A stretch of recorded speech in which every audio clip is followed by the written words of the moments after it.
Escobedo. En 2008, Rubí Marisol, de 16 años, vivía una vida aparentemente tranquila junto a su pareja, Sergio Rafael Barraza. Pero esto no era así, ya que el tipo tenía control total sobre Rubí, pues la alejaba de su familia al punto de que no se veían por meses. Sergio había inventado que se había venido para Aguascalientes, siendo esta una total mentira que solo era para encubrir el asesinato de Rubí.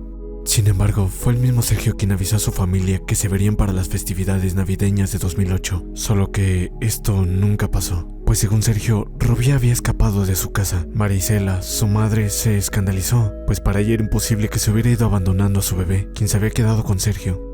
Para ella, la desaparición de Rubí había sido causada por Sergio, que siempre se deslindaba de la acusación diciendo, se fue con otro vato. Incluso habían falsificado una nota de despedida.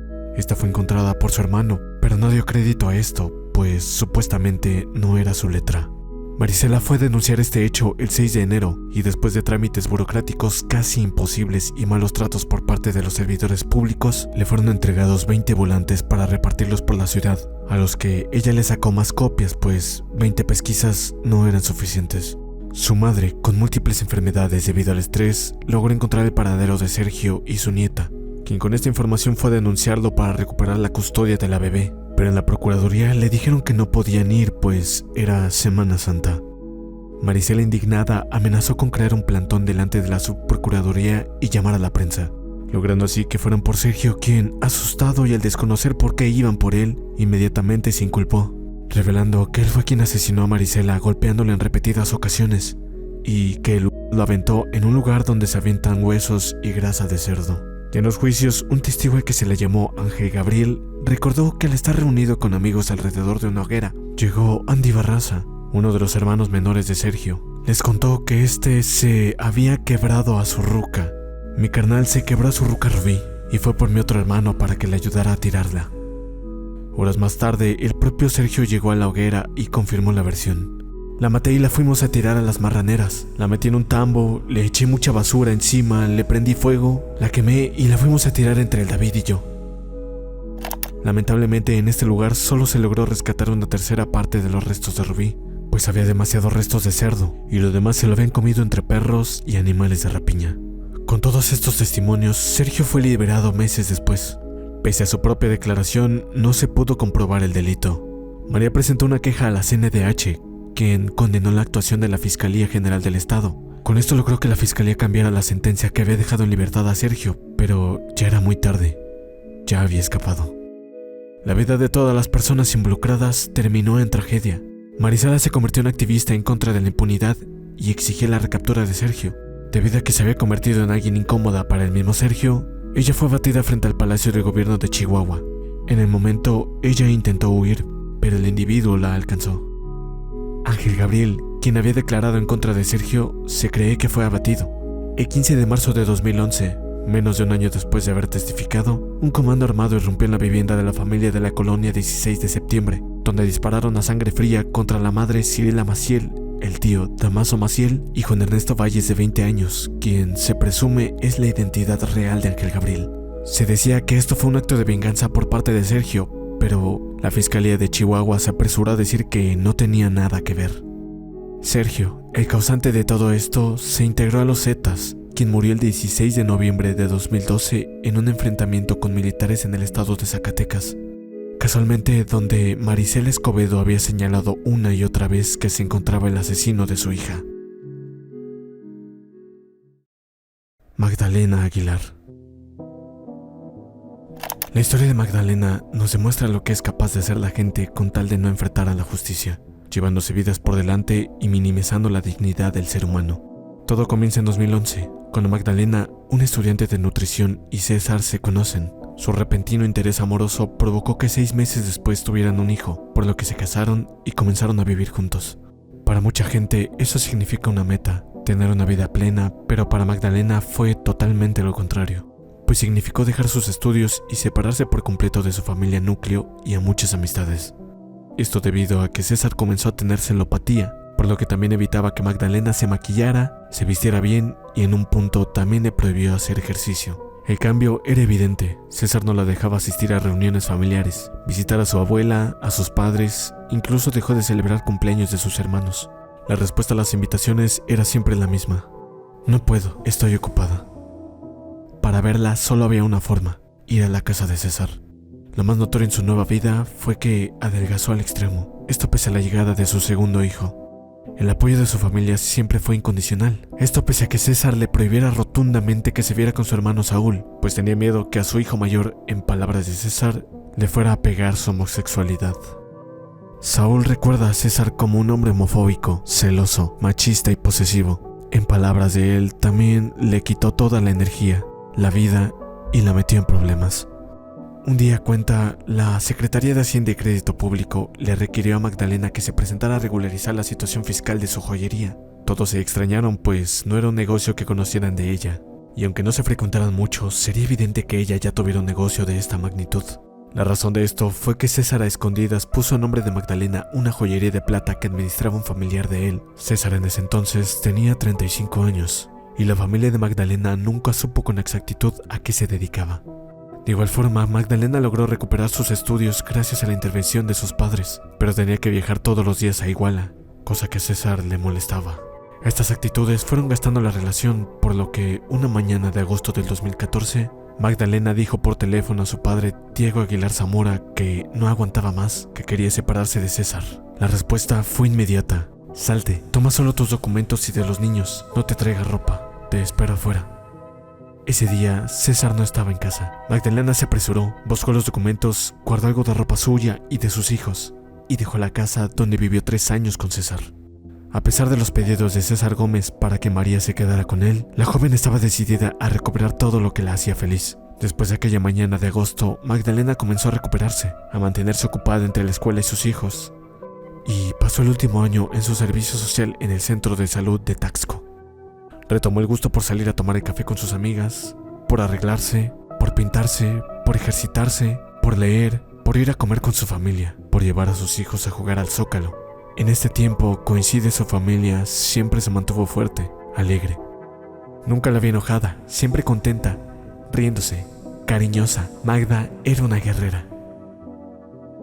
De igual forma, dejó que sus hijos vieran a César, con la condición de que a ella la dejara en paz, cosa que se mantuvo con tranquilidad hasta que un 13 de enero de 2018, Magdalena llegó hasta la cama de su madre y le avisó que iba a dar unas consultas particulares. Después iría por sus hijos y volvía. Le dio un beso en la frente y se despidió. Esa fue la última vez que vio a Magdalena. Y es que César seguía resentido por la forma en la que Magdalena lo dejó, pero siendo una persona machista, le dolía más que estuviera mejor sin él, que se veía mejor, que se arreglara y que volviera a hacer ejercicio. En el fondo le dolía que se estuviera superando. Por lo que ese día, Magdalena acudió al Zócalo donde debía verse con César para que le diera a sus hijos, pero este nunca llegó. Así que fue a buscarlo a su casa, donde entró y ya no salió con vida. Ollas de peltre, cacerolas en parrilla y en un refrigerador. Ahí fueron encontrados los restos de Magdalena. Su familia la buscó por más de una semana. Cuando acudieron a casa de César, él tenía rasguños en la cara. Los cuestionamientos fueron evadidos y después de eso volvió a su vida normal. Al punto que la mañana del domingo 21 de enero vieron a César comprando con toda tranquilidad su desayuno en el centro de Taxco.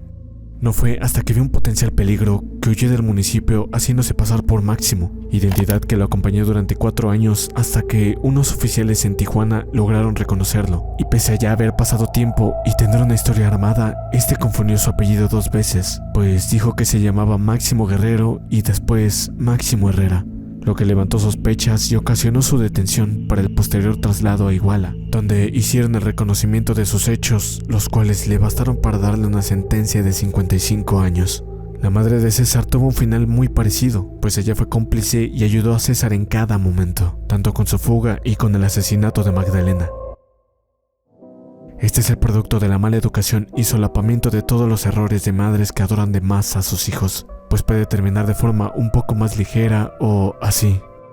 A ella, el poner el pecho sobre las balas le alcanzó para una sentencia de 40 años de cárcel. Dulce Vaca. Dulce Vaca tuvo una vida difícil, pues desde pequeña había sufrido abusos por parte de su familia y burlas de sus compañeros en la escuela. Esto por su aspecto físico, lo que provocó que se refugiara en Christopher, con quien comenzó una relación cuando ella tenía 14 años y él 21. Christopher, quien se había presentado como una salida para Dulce, comenzó a ser una figura opuesta a lo que ella había creído, pues tenía una fuerte adicción a las sustancias, lo que lo ponía violento, siendo esto revelado por ella misma. Sus problemas iban desde las vestimentas, su forma de actuar y por sentir que Dulce era de su posesión. Eso no evitó que tuvieran 4 hijos, mismos que fueron testigos de uno de los peores actos de violencia por parte de su padre. Pues después de una fuerte discusión, Christopher se iría de su casa y no regresaría, provocando la preocupación de Dulce, quien junto a su suegra y a su cuñado fueron a buscarlo, encontrándolo en una fiesta y posteriormente se lo llevarían de regreso a su hogar donde discutirían. Pero Dulce no estaba consciente de que él ya estaba completamente afectado por las sustancias que había consumido en el lugar, lo que provocó que se asustara por esa mirada llena de ira. Dulce corrió hacia los dormitorios de sus hijos, pero no logró llegar. Christopher la alcanzó, la arrastró hasta la sala y ahí comenzó a golpearla fuertemente. Sus hijos fueron testigos de todo el acto. Afortunadamente, el hermano de Christopher, quien no se fue del lugar pensando precisamente que algo así podría pasar, llegó en auxilio de su cuñada, tranquilizando a Christopher y dejando las cosas aparentemente en paz. Sucedido esto, Dulce fue llevada al hospital por su madre, regresando con un collarín cervical, pues debido a los golpes, algunas de sus vértebras habían sido desplazadas. Dulce optó por no terminar la relación, pues tenía fe en que su pareja cambiara. Afortunadamente para ella, esto sí pasó, resultando en una relación más estable, pues Christopher logró dejar las sustancias. Pasado el tiempo, Dulce comenzó un proyecto en TikTok donde hablaba de sus problemas, pero también de cómo resolverlos, pues te impulsaba que si estabas pasando por una situación similar salieras de esa relación y que solo algunas personas tienen la fuerza de voluntad para cambiar, y esto le había pasado a Christopher.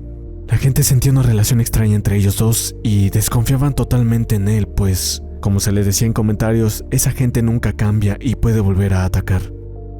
Dulce, convencida en la palabra y acciones de Christopher, le respondía a la gente que no era el caso de ella, y a veces hasta involucraba al mismo Christopher. Ya 3 veces y te tienen secuestrada. ¿Qué estás haciendo?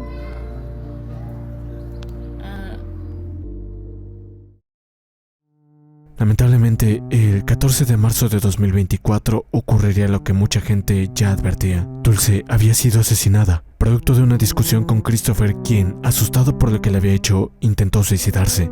Pero no lo logró, por lo que fue hospitalizado y posteriormente aprehendido por las autoridades de San Luis Potosí. Días antes se le había visto a ambos entregando flores en la marcha del 8 de marzo, pero algo diferente se veía en él.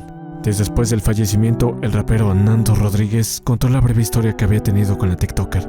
Ahí nos revelaba que ella se había contactado con él para grabar algunas canciones, pues este había sido siempre su sueño. Pero nunca pudieron completamente ponerse de acuerdo, pues dejaba de contestar y a veces hacía pensar que lo eliminaba de sus chats, dando a entender que Christopher jamás cambió. Siempre tuvo las mismas actitudes tóxicas con Dulce, solo que nunca llegó tanto hasta que explotó.